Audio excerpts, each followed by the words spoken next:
ఇప్పుడు social media కూడా వచ్చింది. ఇది మరీ ప్రమాదంగా ఉంటుంది. వ్యక్తుల యొక్క క్యారెక్టర్ని అసాసినేషన్ చేసే విధంగా, ఆడబిడ్డల యొక్క అన్ని విధాల అవమానం చేసే విధంగా కూడా సోషల్ మీడియా వచ్చే పరిస్థితి వస్తుంది. గౌరవంగా బతకాలంటే గౌరవంగా బతికే వాళ్ళని కూడా ఇబ్బంది పెట్టే విధంగా వస్తుంది. ఇది కూడా మనం గుర్తుపెట్టుకొని ఓసారి వాళ్ళు తిట్టే విషయాలు చూస్తూ ఉంటే సోషల్ మీడియాలో నాకే 2 నిమిషాలు మనసు అతలాకుతలం అయిపోతుంది, ఏంట్రా అని. అలాంటివి వస్తాయి.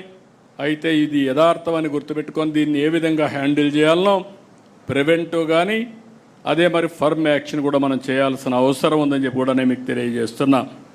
ఇప్పుడు సోషల్ మీడియా కూడా వచ్చింది. ఇది మరీ ప్రమాదంగా ఉంటుంది. వ్యక్తుల యొక్క క్యారెక్టర్ని అసాసినేషన్ చేసే విధంగా, ఆడబిడ్డల యొక్క అన్ని విధాల అవమానం చేసే విధంగా కూడా సోషల్ మీడియా వచ్చే పరిస్థితి వస్తుంది. గౌరవంగా బతకాలంటే గౌరవంగా బతికే వాళ్ళని కూడా ఇబ్బంది పెట్టే విధంగా వస్తుంది.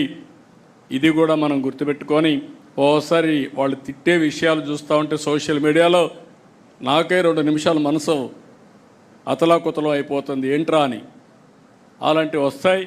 అయితే ఇది యథార్థం అని గుర్తుపెట్టుకొని దీన్ని ఏ విధంగా హ్యాండిల్ చేయాలనో ప్రివెంటివ్ కానీ అదే మరి ఫర్మ్ యాక్షన్ కూడా మనం చేయాల్సిన అవసరం ఉందని చెప్పి కూడా నేను మీకు తెలియజేస్తున్నా.